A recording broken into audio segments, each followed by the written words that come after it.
Oh my God, what a week. Between Mother's Day and then having to do my taxes and doing all of that stuff, I've just been kind of running ragged. I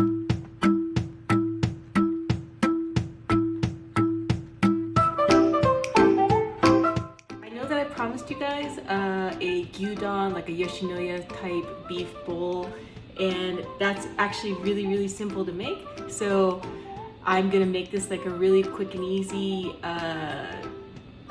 dinner scene, I guess, dinner update.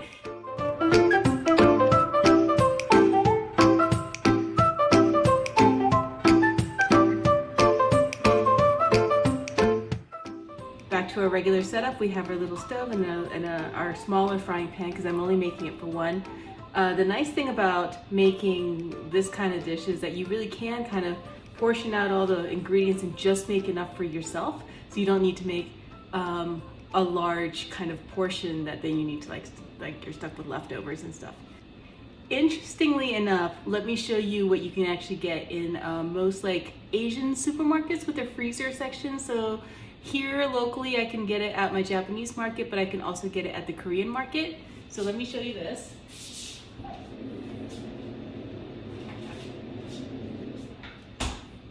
So Yoshinoya actually makes these like ready to go, it says stick it in the microwave for 2 minutes, and then you can just kind of put it over your bowl of rice. So if you're like really in a rush, or you're really not trying to like, you know, put a lot of effort into your cooking your dinner because you're exhausted, this is absolutely perfect, and it's a brand name item. I think this was like $3 or $4. But if you have the time and you want to make it from scratch, to me it tastes a little bit better because I think homemade in general tastes better than store-bought. But to me, the Yoshinoya in the packet, it's a little light on flavor. Like it's, yeah, like even if I go to the Yoshinoyas here in the States, it's got a lighter flavor than the Yoshinoya back in Japan. So, so this is good in a pinch. Obviously I keep one, so. But if you're gonna make it at home, might as well do it right? So, gonna turn on our stove to like a medium heat. This is a little different from the teriyaki beef because you're not cooking the beef from scratch. You're actually going to be cooking the onions down first in a broth, and then you're gonna add the beef to it. So it's very similar to a hot pot where you're not trying to char the meat. You're actually trying to like incorporate all the meat and the veggies all in one little kind of like brothy thing. So I have my trusty honsuyu broth, concentrated broth base. It has a little bit of dashi, has soy sauce, has mirin, it has sake, and has basically everything that you need.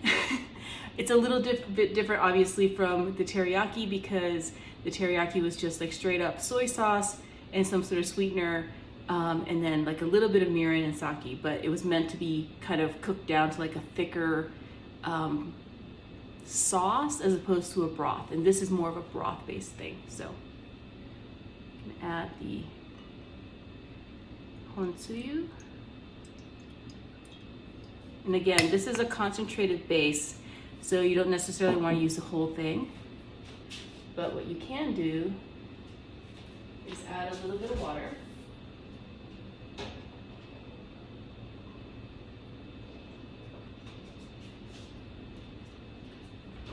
And you can thin out the broth that way. Turn the heat down too low, it just kind of went out. So.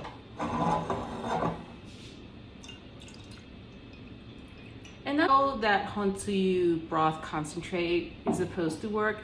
It's, you know, if you add no water, then you can use it for like tempura dipping sauces. If you, you know, kind of cut it 1-to-1, then it becomes like this kind of gyudon cooking broth. So there's all sorts of things that you can do with this one little bottle. It's definitely a time saver, and it comes in handy on so many different recipes, and you'll see me use this over and over. It might not be this brand, but this kind of concentrated broth base, you'll see me use it for a couple more like bowl dishes, so stay tuned for that. So now that that's started to heat up, this is where you add your onions first, and you really just want to add enough onions that you think, because I'm only making this for one obviously, so you don't necessarily want to go crazy with the onions. This bowl was half of a sweet Vidalia onion. I tend to like the sweeter onions for this more than just the yellow or the white onions, just because the whole thing is supposed to have a lighter flavor. And if you have a very kind of pungent onion, then I have a feeling that it's going to kind of overwhelm the entire dish. So my recommendation is to go for like sweet onions or Vidalias. They kind of look like flat, like fat flying saucers rather than like a big old bulby onion. Big old bulby onion.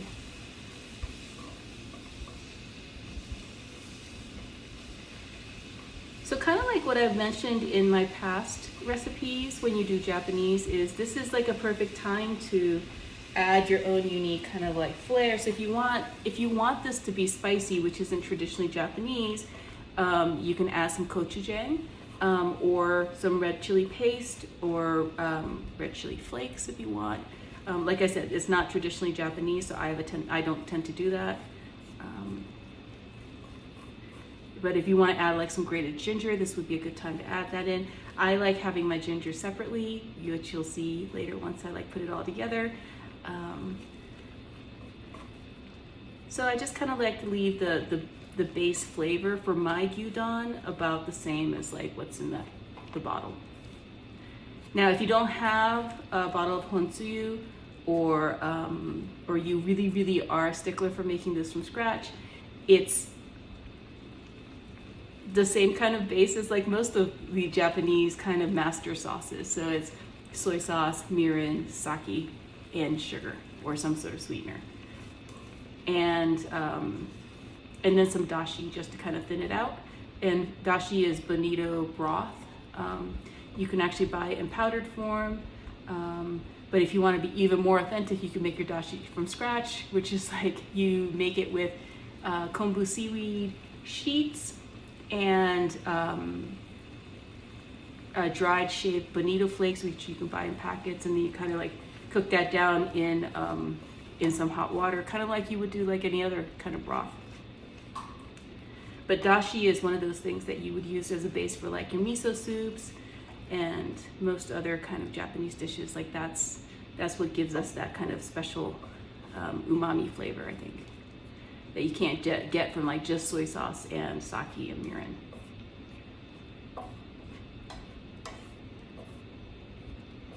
So as you can tell, I'm cooking these onions down. They're starting to get nice and soft.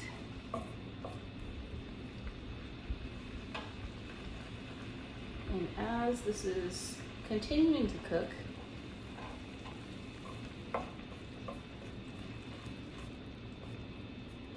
I'm going to let these onions cook down a little bit longer. And this is one of those things where, like, you know, if you think that the broth is starting to evaporate a little too much, which means that the flavor is going to get more concentrated because there'd be less water in it, you can add either some more water or some more dashi, just to kind of thin it out a little bit more.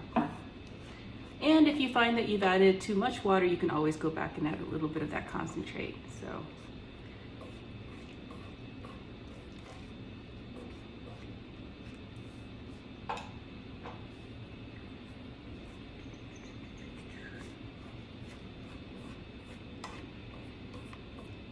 I know I've said this before, but most Japanese foods are made for convenience.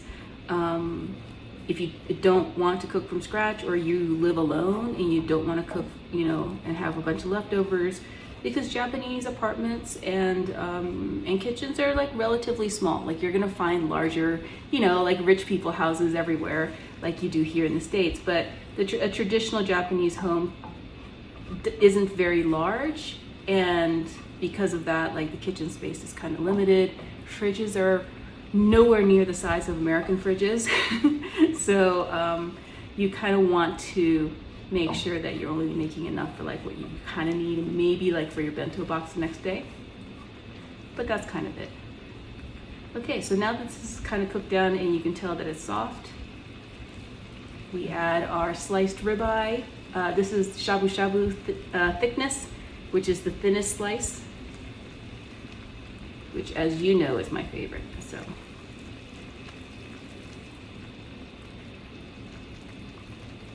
And I am probably making enough for myself for dinner tonight and like a light lunch tomorrow. So,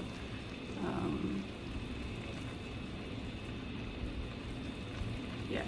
And because you're not necessarily trying to sear this and actually get some browning, it's totally okay to kind of crowd this pan.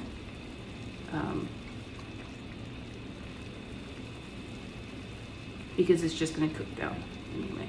So.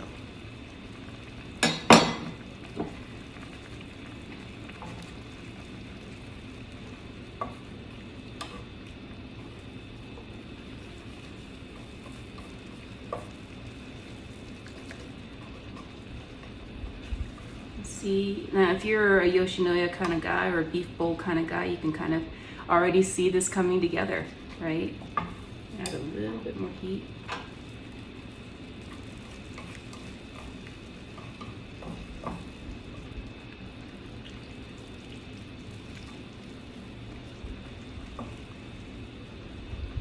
And you don't necessarily want to cook this for too long because you don't want the meat to get super tough, but you do want to make sure that all the meat is cooked through.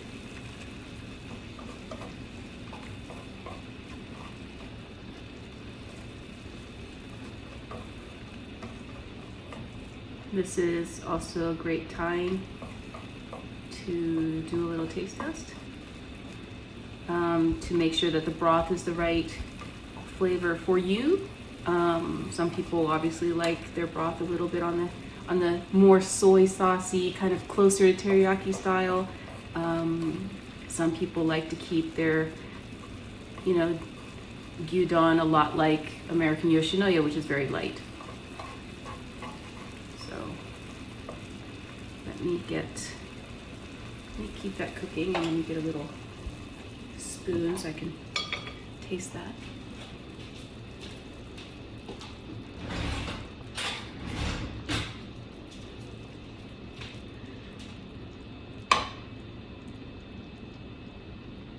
You can see that the broth has gotten kind of more opaque, where before I added the meat, it was very translucent.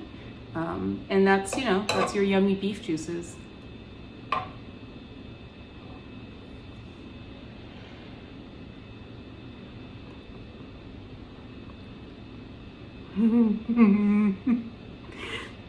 Okay, I don't need to add anything more to that. To me, that's plenty tasty, but I am going to let this cook down a little bit more so that it's not just a big old soupy mess when I plate it on top of my bowl of rice.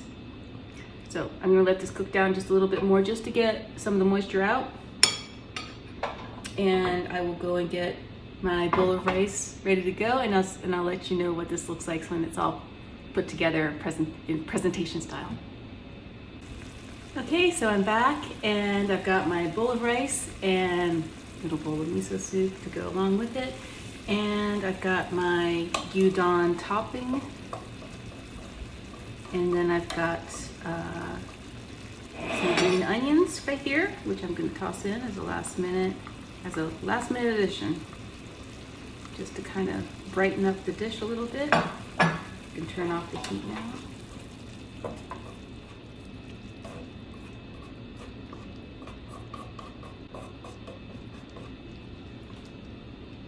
And then, I guess I can use my chopsticks for this. Beef goes on top of the bowl. The yummy onions.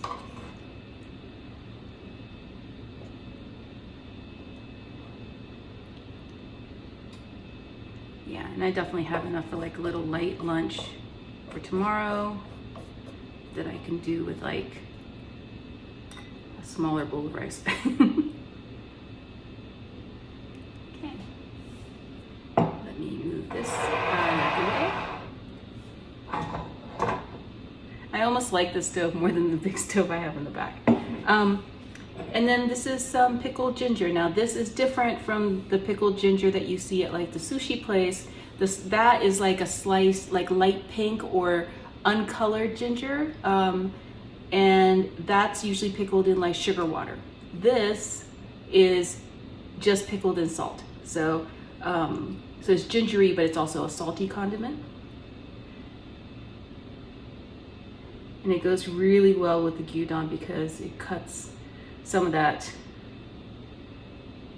kind of, you know, overwhelmingly kind of beef flavor, which might be a little heavy for like the summer months. You'll also find this specific cut kind of like pickled ginger with things like yakisoba. So yeah. Okay, and the only last thing we have left is the egg. So in Japan, traditionally we put a raw egg yolk on top of our gyudon, but that's because Japanese egg farming practices are very different from the practices here in the US. So not to say that American chickens are like dirty or anything, it's just Japanese chickens, at least as far as I know, are handled in a different way, and so you can actually eat them raw. You can do the same here in the States with pasteurized eggs, or if you have like a local farmer, you can go get an egg and you use that right away, like the same day. So these are Gyudon eggs, which are, Gyudon is the Japanese equivalent, I guess, of like free range, but they're cage free. This is from a local